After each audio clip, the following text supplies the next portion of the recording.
Okay, I'm here with Kiran Nandra, Senior Product Specialist, Emerging Equities of Pictet Asset Management. Why should an investor invest in emerging markets now? Equities, that is. Yeah. So I think the long-term investment case for emerging equities is really clear in terms of just the growth profile, having higher growth from emerging market economies, and the fact that that tends to go hand in hand with the asset classes outperformance. So why now? I think there are a couple of reasons why now. So you're seeing an acceleration of emerging market GDP versus developed market GDP. So we have, for example, an expectation for a 3% GDP performance uptick versus developed markets, and that tends to go hand in hand with equity market outperformance. So those two things are correlated. So that's one thing. You've been expecting that growth pickup. Secondly, I would say that just taking a step back for the last 2 years, we've had the trade war, which clearly has stifled demand. At the same time, that really kicked off in 2018. You had this almost perfect storm where China was tightening liquidity. And so within China, which clearly is one of the biggest drivers of global growth now, you had this perfect storm where you've got the the trade war, which is impacting consumer sentiment, and you've got this liquidity going on at the same time, and you've got regulatory changes happening. It was like, yeah, it was just the worst possible time. Fast forward to 2019, sorry, you've got an improvement in the trade war situation. And that was particularly towards the end of 2019, with that phase one trade deal being signed, being likely to be signed, and it was. We had a pickup in PMI indicators. And after probably around 12 months of earnings downgrades, we actually started seeing a pickup in those earnings revisions. And so why now? I think you've got that long-term growth trajectory, which is improving, but you've got those shorter-term on-the-ground factors like earnings revisions, PMI, better sentiment picking up.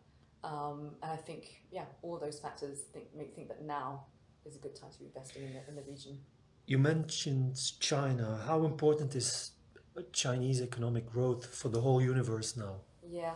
So we used to say that when the US sneezes, the whole world catches a cold. It Yeah. feels like a little bit. China sneezes, the whole world catches a cold.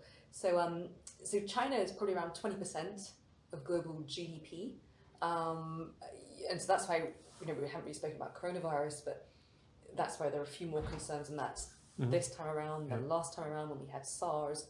I think China was still only like 3 to 5% of global GDP. So it's becoming an increasingly important part as a global growth driver. So yeah, if the country stumbles, it has an impact for sure. And how do you address this vast universe of emerging markets equities? It's really Yeah. diverse. So how Yes. do you? Yeah. So I think it's important. So we tend to look at it. I mean, it is very, very broad, and I think the mistake would be to look at it as just one big block. So you have, on the one hand, and again, they're still quite different. We've got China and India, which we would see as being more diverse economies, uh, less volatile in terms of their GDP growth patterns. And you compare that to regions like LATAM, EMEA, which are much more commodity focused. And so if you look at the drivers of their economies, it's much more concentrated on oil, for example, just generally commodities. And so going back to your first question, the interesting thing is that when you've had issues, for example, the coronavirus, actually countries like Russia have really, felt the impact there because of the oil price, and how much China needs that commodity. So I think it's important to understand what the drivers are across the different economies.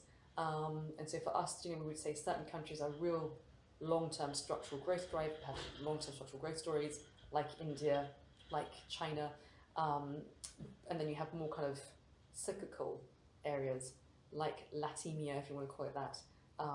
You need to go in there at a certain point to really benefit from the performance. And are there a lot of interesting companies? Why? Oh gosh, there's always lots of interesting companies. So I think Asia and China is a big part of that, is at the forefront of tech innovation. 20% of sales in China is online versus something like 8% in the US.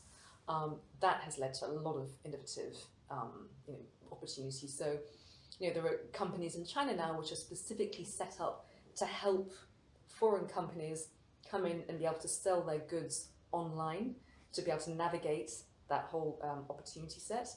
The companies that you would only find in China and not anywhere else.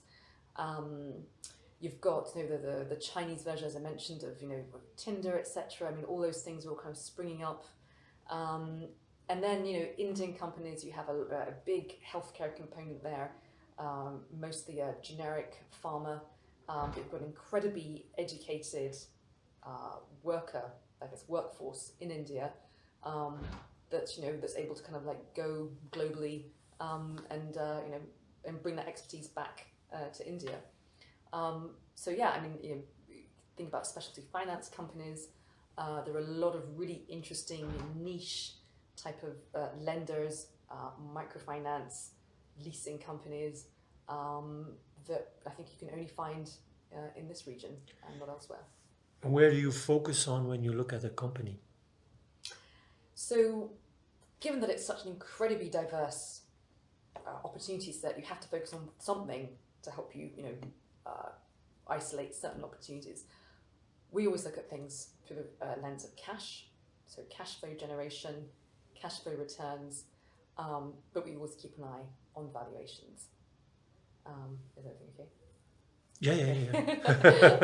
So that is always, that is always how we look at companies and opportunities. So we tend to find companies that are almost like the structural compounders, but then we also like to find companies that are going for that kind of cyclical inflection. And it's because we look at both cash flow and returns that we can invest in both. And we're very comfortable doing that. And what about valuations? Are they high or is it okay today? Yeah, so I would say that generally emerging markets are not screamingly cheap as they were, call it 2 years ago. And I think especially one of our concerns towards the beginning of this year was that maybe markets have got a little bit overexcited because of the whole phase one trade deal. Clearly some of that has been moved out now because of coronavirus, they're back to more reasonable valuations. But I think always it's really important not just to look at valuations in isolation. You need to look at what are you getting for that valuation. So that's how you always look at, for example, the valuation, but what are you getting for it? So what's the cash flow that you're able to actually access for that valuation? And so, for example, if you look at what we consider to be kind of high ROIC companies, particularly in Asia, they're actually looking incredibly cheap today versus their kind of global peers. So the top line valuation number may look high, but it's always important to see what am I actually getting for that valuation. Okay, thank you very much for your time. Okay, thank you very much.